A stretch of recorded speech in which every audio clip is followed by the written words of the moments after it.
for his great words. And let me pick up on what Marianne and Greg said. And what they said is that the limitations of our imagination is the crisis that we face today. Yes, Wall Street is powerful. The drug companies are powerful. The insurance companies are powerful. The military-industrial complex is powerful. But the major problem we face are the limitations of our imagination and what we believe as a nation we can become. This is the wealthiest nation in the history of the world.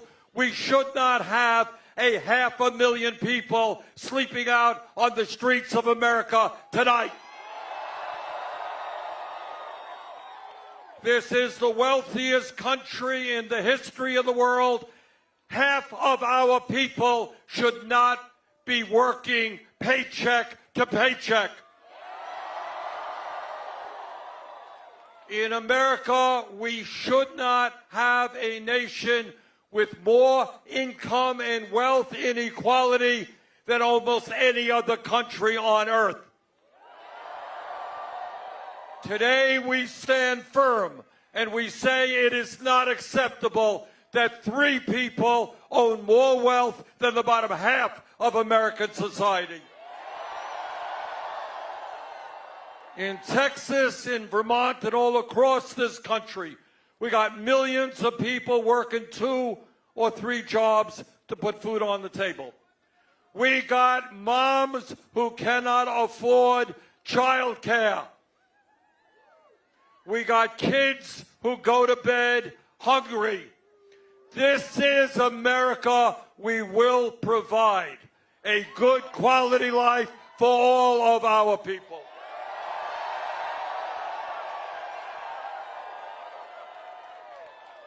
This is the most consequential election in the modern history of our country. And together, we're not only going to win here in Texas on Super Tuesday, we're going to beat Trump in November.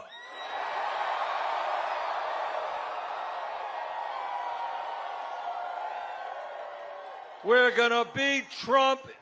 We are going to beat Trump because the American people are sick and tired of a president who lies all of the time.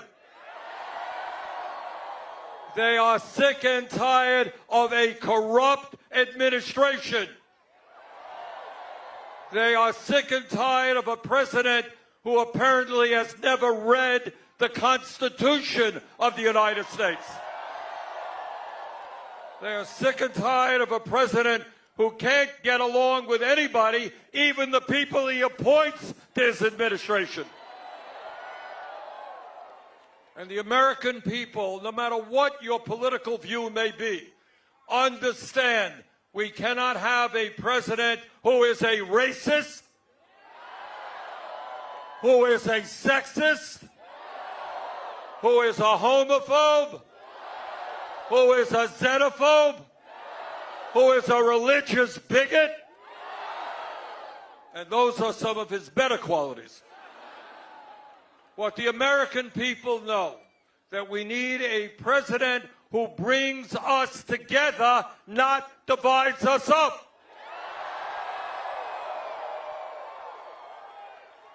Now, I've been hearing, the establishment is getting a little bit nervous about our campaign. And you know what? When they see, if the cameras turn on this crowd, and our friends in Wall Street and the drug companies see this kind of crowd, you're going to really get them nervous.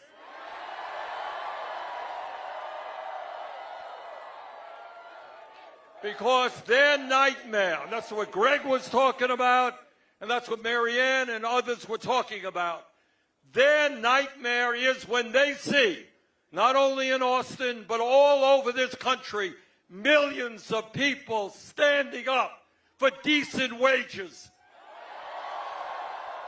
standing up for quality education, understanding that health care is a human right, not a privilege, understanding that we must combat climate change and take on the fossil fuel industry. That is the establishment's nightmare, that people are standing up for justice. That is what this campaign is about, and that's why we're going to beat Trump.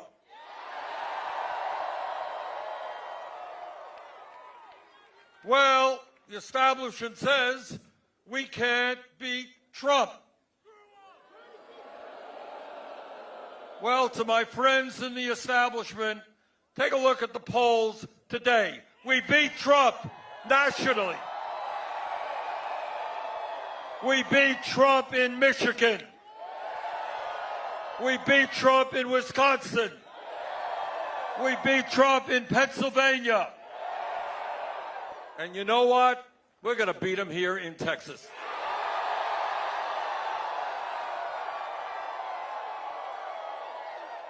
You know, the pundits tell us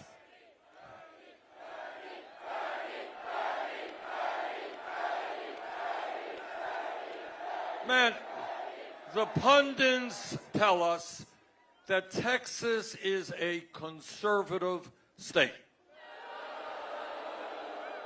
I don't believe that for a minute. And I believe that if the working people of Texas, black and white and Latino, Native American, Asian American, stand up and come out to vote, you're going to make this one of the most progressive states in America.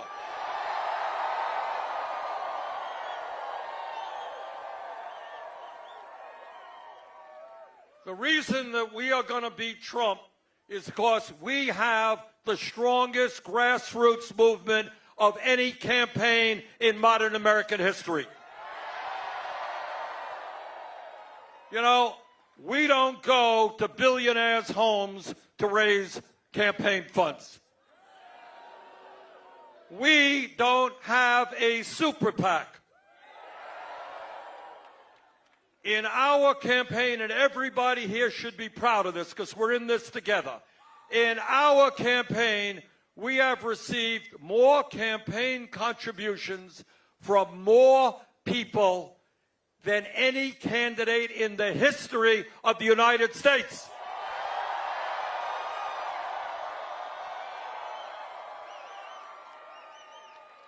And the average contribution is $18.50. How's that?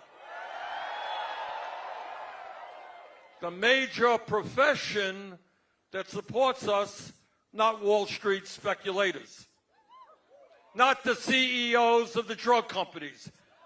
The major profession that supports us are teachers.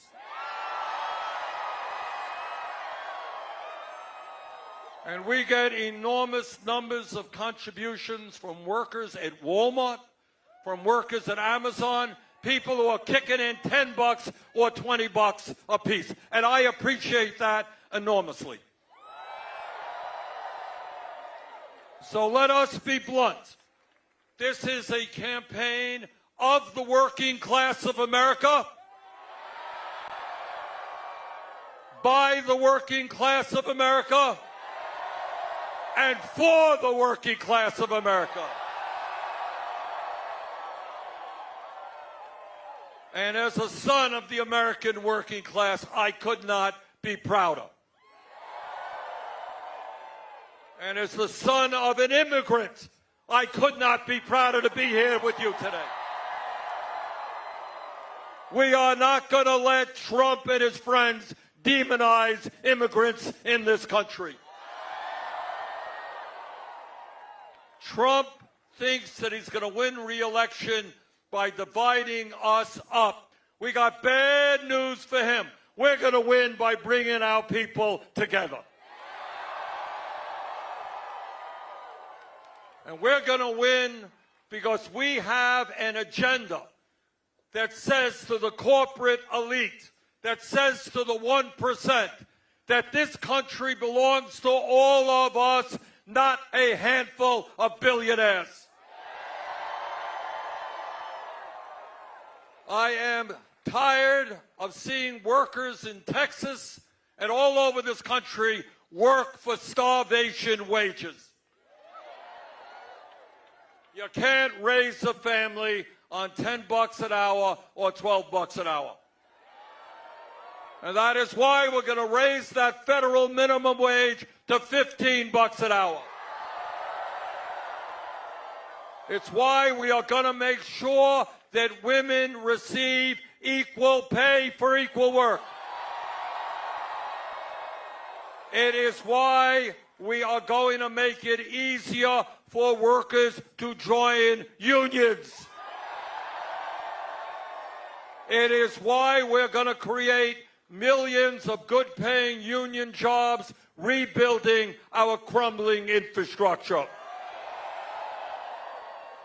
And when we talk about infrastructure, I'm talking about affordable and low-income housing as well.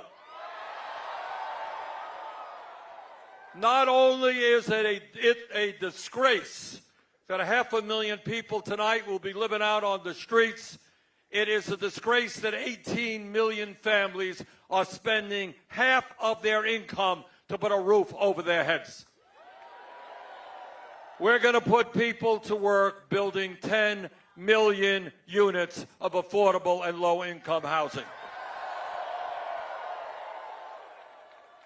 And because our campaign represents the working families of this country, we understand how important education is.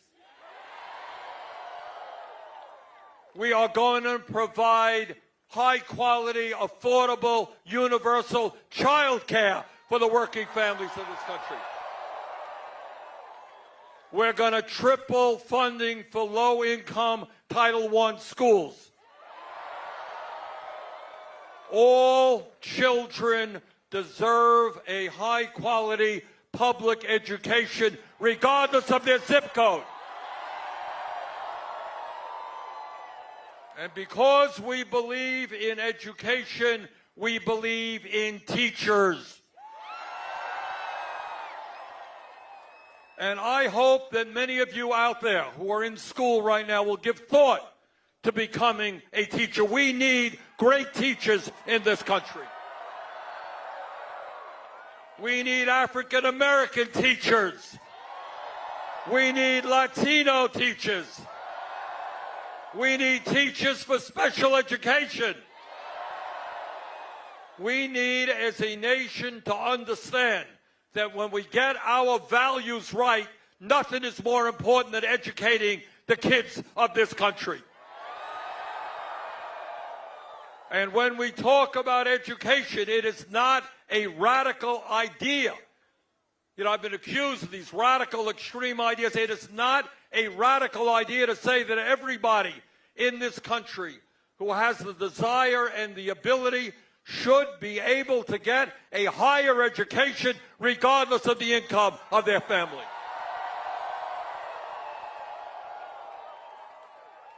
And that is why we're going to make public colleges and universities tuition-free in every state in this country.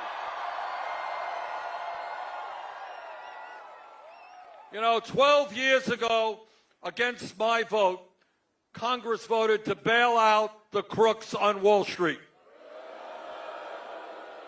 See, we have an odd sense of justice in this country. If you are a Wall Street executive who runs a crooked operation and bankrupts the country, we bail you out. If you are a kid who gets arrested for possession of marijuana, you got a criminal record. And by the way, we're going to change that criminal justice system. But one of the things we are going to do and we're going to have our friends on Wall Street pay for it, is cancel all student debt in this country.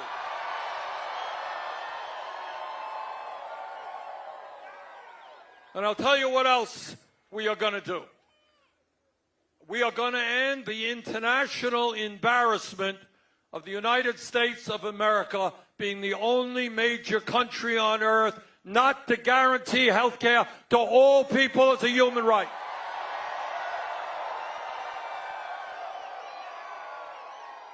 So let me be as clear as I can be. Health care is a human right, not a privilege. We are going to end a cruel and dysfunctional health care system in which we as a nation are spending twice as much per person on health care as do the people of any other country. And yet, despite spending twice as much, $11,000 for every man, woman, and child in America, despite all of that, we have 87 million people who are uninsured or underinsured. We have 30,000 people, a conservative estimate, who die every year because they're not insured, they don't get to a doctor on time.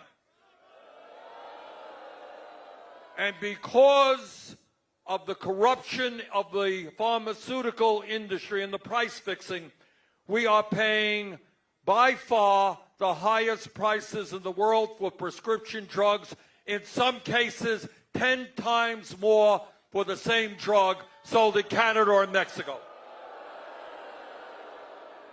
And when you want to hear about the cruelty of this system, understand that about 500,000 people every single year go bankrupt because of medically related bills.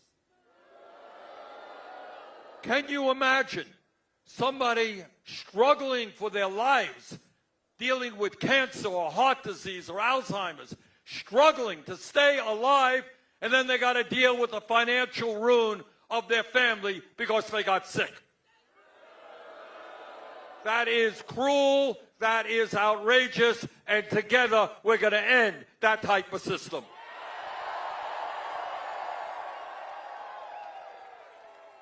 Now, my opponents will tell you that Medicare for all is a radical idea. It is not a radical idea.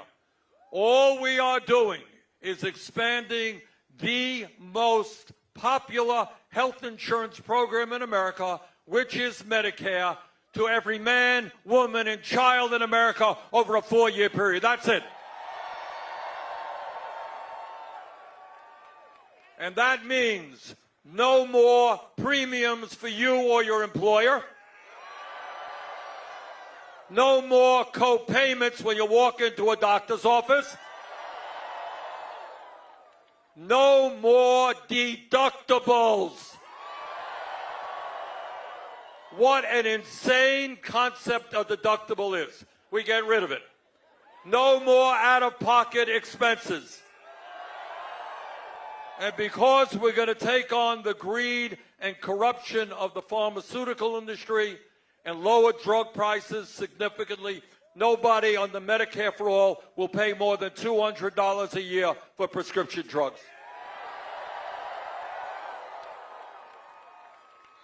The function of a rational health care system is to make sure that everybody in our country can go to any doctor they want, any hospital they want when they need to. The function of a humane and rational system is not to make, as is currently the case, $100 billion a year in profits for the insurance companies and the drug companies. Now, in America, as you all know, for over 100 years, from Teddy Roosevelt to Barack Obama, people have talked about the need for universal health care. Not a new idea. After 100 years of talk, the time is now for action.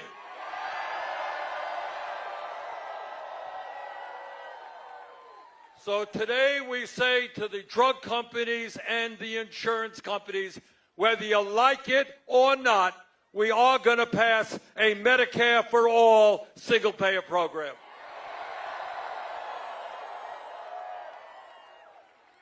Now, we have a president who embarrasses us every day. You never know what kind of weird tweet or lie he's going to tell. But what Trump is doing is not only embarrassing us, he's embarrassing the entire world when he continues to believe that climate change is a hoax. Trump believes that climate change is a hoax, but the scientific community believes that climate change is an existential threat to our country and the planet. You know what? I believe the scientists and not Donald Trump.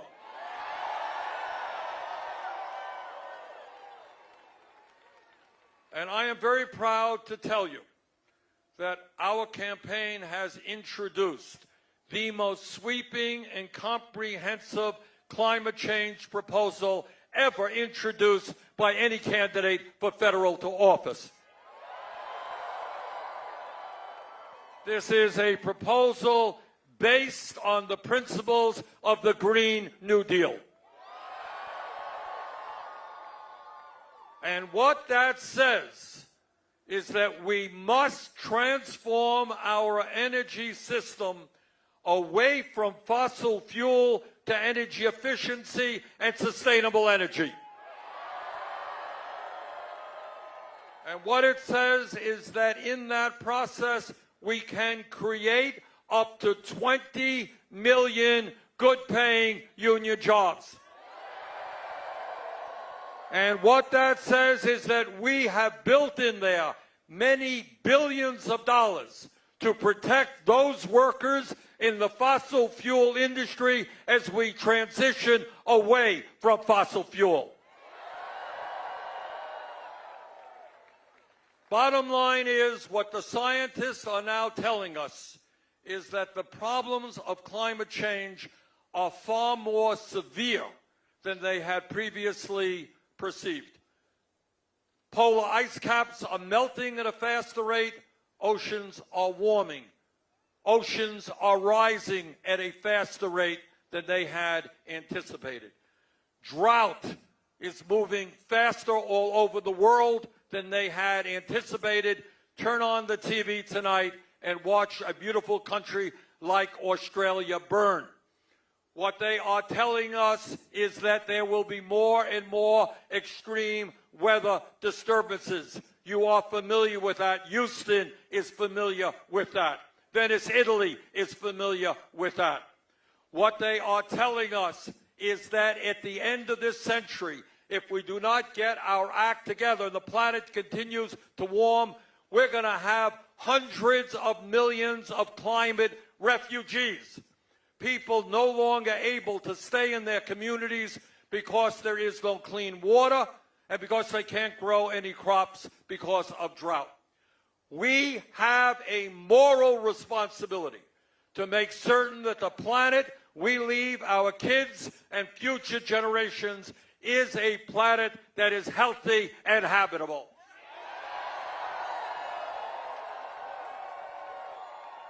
And this is a tough issue. This is a tough issue because it is not just an American issue. This is a global issue. And as president, what I will do with as much imperative, moral imperative as I can, reach out to the people in China and Russia, India, Pakistan, all over the world, and make it clear that we as a planet are in this together. And that maybe, just maybe, instead of spending $1.8 trillion a year on weapons of destruction designed to kill each other, maybe, just maybe, we might want to pool our resources and fight our common enemy, which is climate change.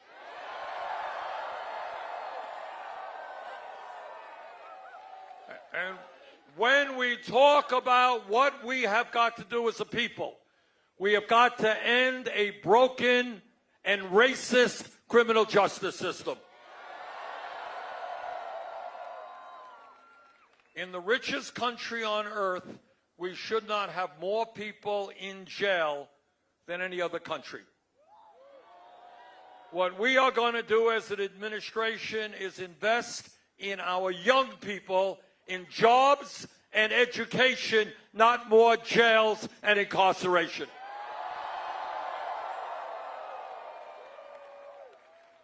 As we speak right now, there are 400,000 Americans behind bars who have not been convicted of anything. They're in jail because they are poor and cannot afford cash bail. We're going to eliminate cash bail. We don't believe that corporations should make huge profits locking up fellow Americans. We're going to end private prisons and detention centers.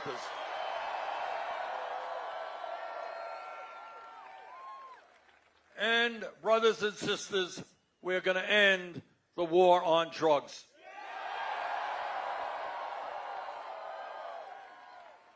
On my first day in office, through an executive order, we will legalize marijuana in every state in this country.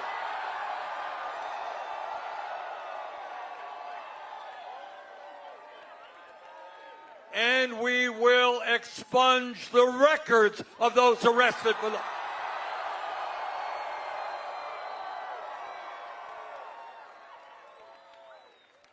We want to move to equal justice under the law. That is our goal. And when we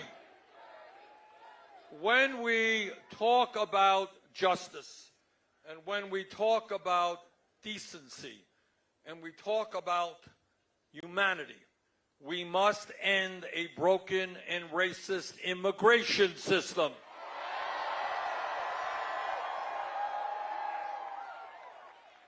As the son of an immigrant, I will, on day one, end the demonization of the immigrant community in this country. On day one, through an executive order, we will repeal all of Trump's racist immigration executive orders. On day one, we will restore the legal status of the 1.8 million young people and their parents eligible for DACA. On day one, we will begin to make fundamental changes on border policy. Under our administration, federal agents will not be yanking babies away from the arms of their mothers. Under our administration, we will end the ICE raids that are terrorizing communities all across America.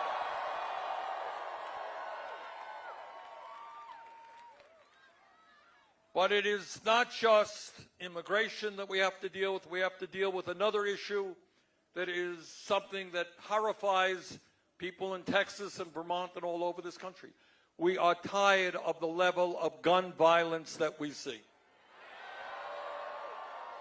Yesterday, I was at the memorial in El Paso where 22 people were shot down in cold blood. And this type of gun violence is going on across this country. So here is my promise to you. Our gun safety legislation will be written by and for the American people, not the NRA.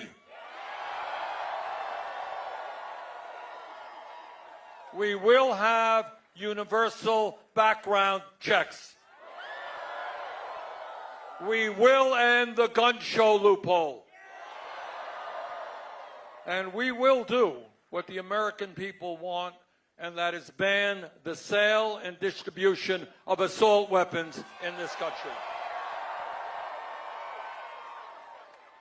Now, as a United States Senator, I hear a lot of speeches on the floor of the Senate from conservative Republicans including your own. And their mantra is, you know, they are conservative and they believe in small government and they believe in getting the government off the backs of the American people. You can do whatever you want. Well, I say to those hypocrites that if you believe in getting the government off the backs of the American people, understand that it is women who have the right to control their bodies, not the government.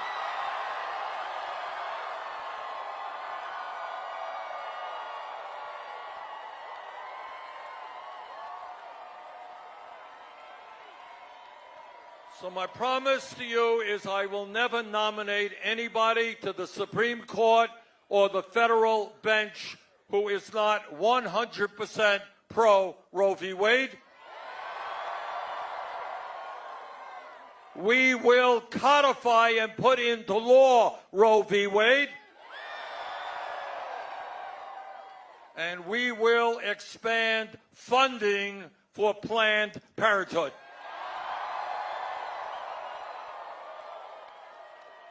Bottom line is, it is women who will control their own bodies, not the government. So, Texans, here we are. A week from Tuesday, there will be an enormously important primary here in this state. And what I believe is if there is a high voter turnout, if you all come out to vote and you bring your friends and your neighbors and your family, we are going to win and win big here in Texas.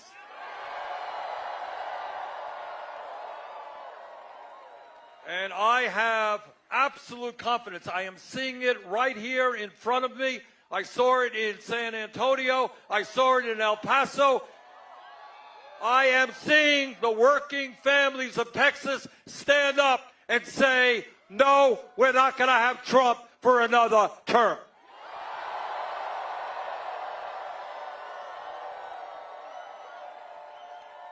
So, brothers and sisters, this is the most consequential election in the modern history of this country.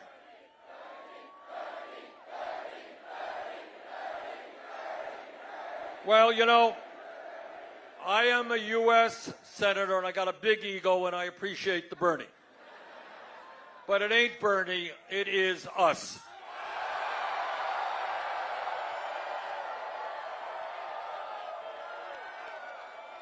It is us because we must create a government and a nation in which we understand that the problems of your family are my family's problems, and my family's problems are your family's problems, that we are in it together. And we also understand, and Greg and Marianne talked about this a moment ago, we understand that real change never takes place from the top on down, always from the bottom on up.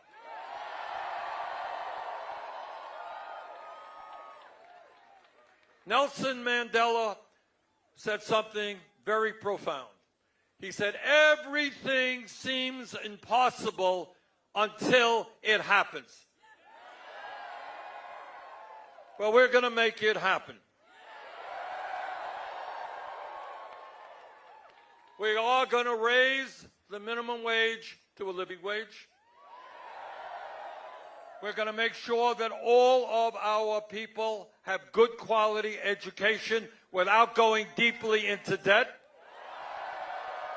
We are going to guarantee health care to all as a human right.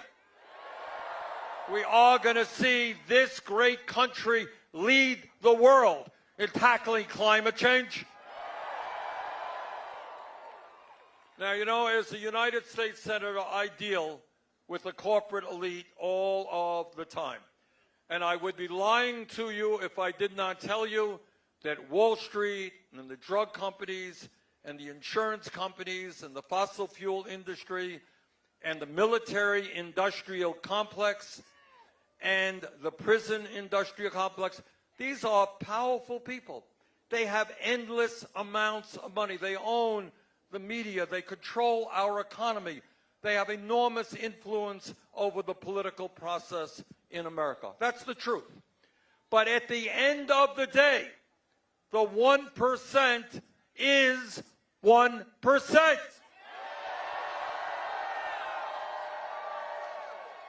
And if we do not allow Trump and his friends to divide us up because of the color of our skin or where we were born or our sexual orientation or our religion, if we are prepared to stand together, keep our eyes on the prize, create an agenda that works for all of us, not just the few, if we are prepared to do that, we will win the nomination, we will defeat Trump, we will transform this country. Thank you all.